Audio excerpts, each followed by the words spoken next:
हाँ हाँ आ गए।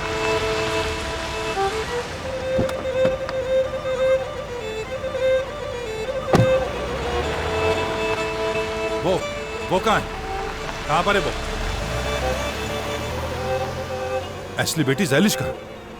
शाकिर चाचा, वो पीले जूते वाले के साथ यहाँ ट्रक में वापस आ रही है। ट्रक भरा हुआ था इसलिए उसने मुझे टैक्सी के जरिए यहाँ भेज दिया। क्या? सब्र दे मुझे, या अल्लाह सब्र दे मुझे। क्या हुआ है?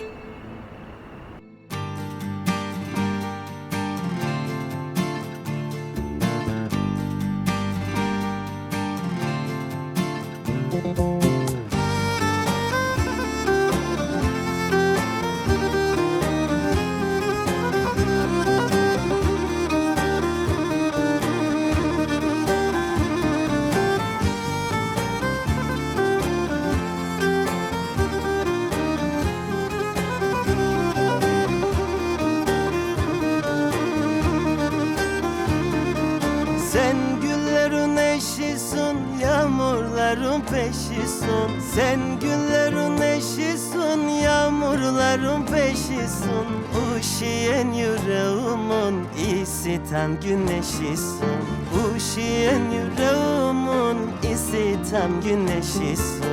Doldum dolana kadar, geldim yanına kadar. Buradan gitmeyeceğim seni alana kadar, sabah olana kadar.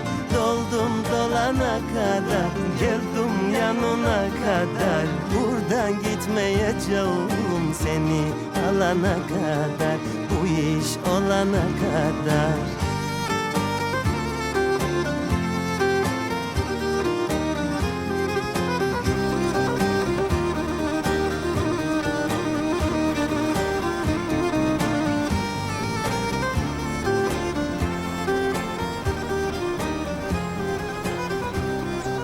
कितना खूबसूरत है ना ये।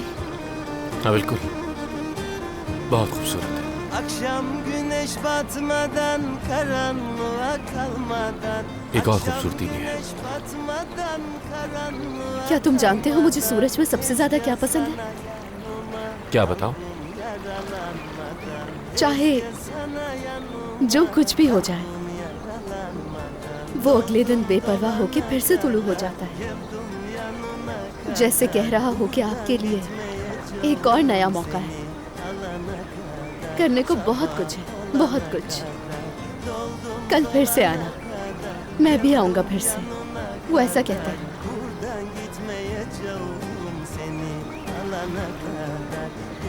सूरज हमसे अपना वादा पूरा करता है। Geldim yanına kadar, buradan gitmeyeceğim seni alana kadar, sabah olana kadar. Doldum dolana kadar, geldim yanına kadar. Buradan gitmeyeceğim seni alana kadar. Doldum dolana kadar, geldim yanına kadar. Buradan gitmeyeceğim मैं भी वादा निभाऊंगा। seni alana kadar. ज़ैलिश, मैं तुमसे वादा करता हूँ कि तुमसे किया हुआ हर वादा पूरा करूंगा। Geldim yanına kadar, buradan gitmeyeceğim seni alana kadar, sabah olana kadar. Doldum dolana kadar, geldim yanına kadar. Buradan gitmeyeceğim seni alana kadar, bu iş olana kadar.